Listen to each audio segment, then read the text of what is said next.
The Vorkai pup had never chosen anyone before.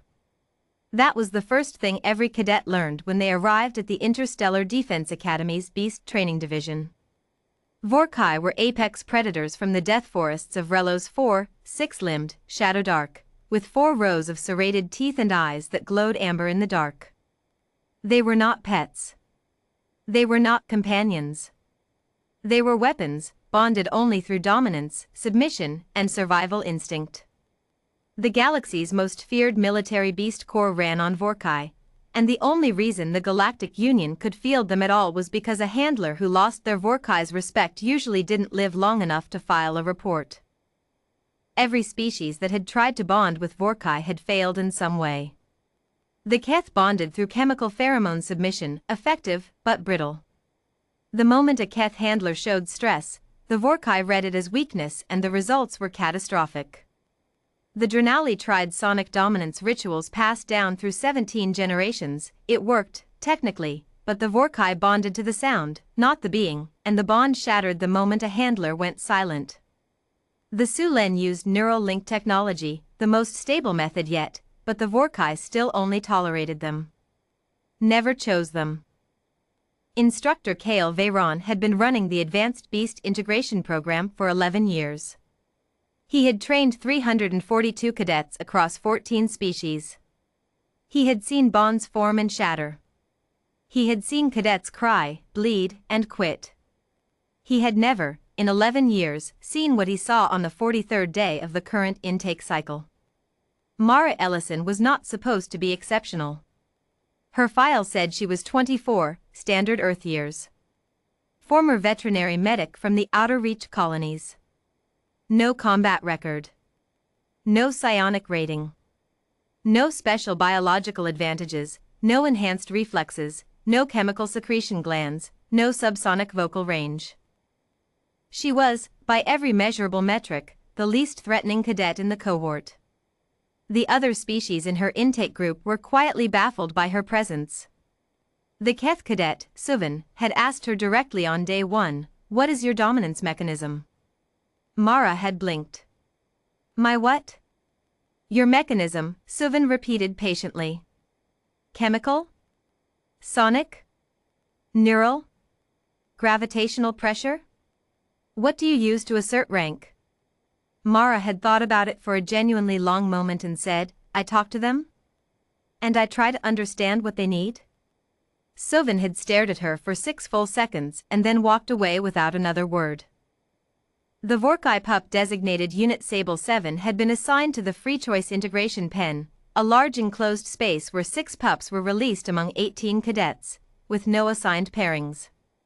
The theory was that dominance bonds formed more cleanly when the Vorkai selected the pairing themselves, but in practice, the pups usually circled and postured and snapped for hours before grudgingly accepting whoever smelled the least afraid.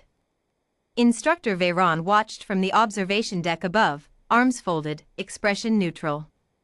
The cadets entered the pen in their cohorts. The Vorkai pups watched from the far end, low to the ground, tails like whips, amber eyes tracking every movement. 2 cadets from the Keth group immediately began their pheromone release sequences. One Drenali started the low-frequency humming of their bonding tone. Sable 7 was the smallest of the 6 pups. Younger. Faster.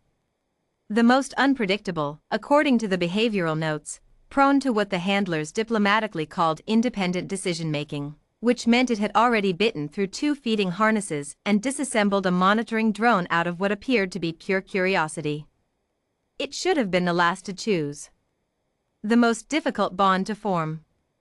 Mara Ellison walked into the pen, looked at the 6 Vorkai pups, and sat down cross-legged on the floor. The room went quiet in a way that wasn't just silence, it was the particular stillness of multiple species collectively holding their breath. Instructor Veyron uncrossed his arms. Sitting down in a Vorkai integration pen was not in the manual. It was specifically counter to the manual, which advised maintaining an upright, stable, height-dominant posture to signal control. Crouching, kneeling, or sitting were listed under positions to avoid in large, bold letters. Mara did not appear to have read that section. She sat with her hands loose in her lap and watched the pups the same way she might watch something interesting on a screen, with calm, open attention and no apparent agenda. She didn't stare down Sable 7.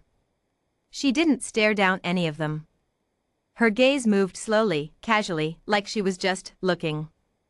Like she was there to learn something, not to win something. Sable 7's head tilted. It was a small movement. The behavioral analysts could have told you what it meant: recalibration. The pup had been reading threat signals and status posturing for the last 20 minutes and was now encountering something its instincts didn't immediately categorize. The pup took one step forward. Then stopped. Mara Ellison looked at Sable 7 and made a soft, clicking sound with her tongue. Not a command. Not a dominance signal. Just a sound. Like she was saying hello in a language she'd made up on the spot. Sable 7's ears, all four of them, swiveled forward. On the observation deck, Instructor Veyron put both hands flat on the railing and leaned forward. The pup crossed the pen in a diagonal line, ignoring the Keth cadets releasing pheromone clouds, ignoring the Drenali's carefully tuned harmonic sequence, ignoring the three other cadets who had positioned themselves perfectly according to every protocol in the manual. It walked directly to Mara Ellison. It sniffed her twice. Then it pressed the flat of its broad head against her knee.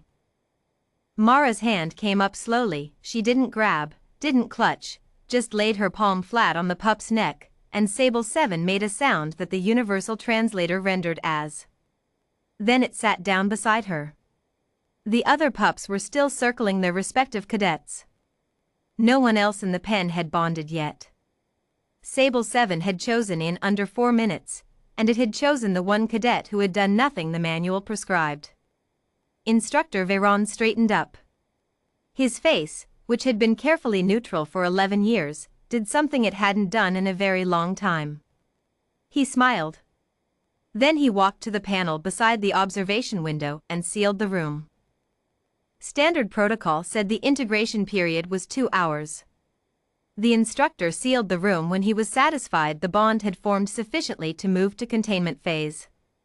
Kale Veyron sealed the room after 4 minutes because he knew, with the certainty of 11 years of experience and 342 cadets, that what had just happened in that pen was not a standard bond. He ran the behavioral analysis himself, later that evening, because he didn't trust that anyone else would understand what they were looking at. The data was clean. Undeniable. Sable 7 had not chosen Mara Ellison because she dominated it. Had not chosen her because she submitted.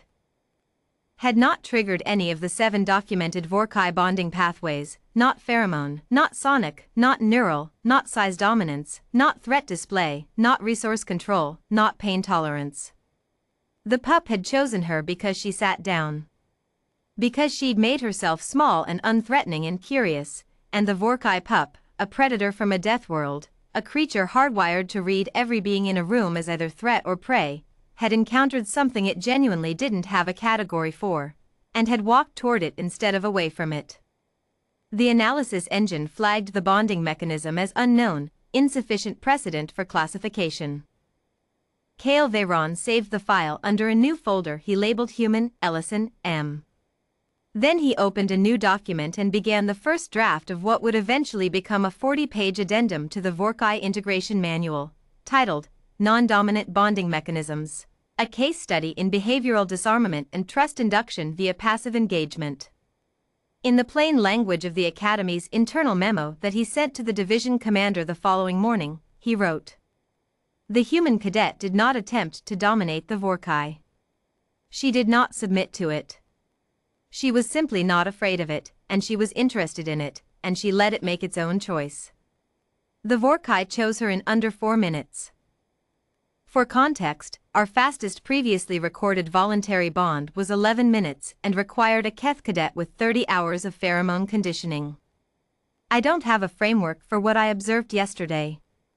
I'm building one now.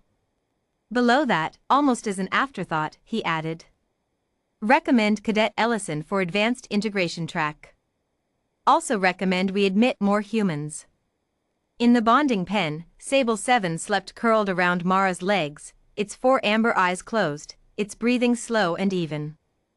Mara sat with her back against the wall, one hand resting on the pup's flank, reading field notes on her datapad. She didn't know she had just rewritten the manual. She was trying to figure out what Sable 7 liked to eat. Humanity, the galaxy would eventually learn, did not conquer through force. They conquered through the oldest trick in the evolutionary playbook.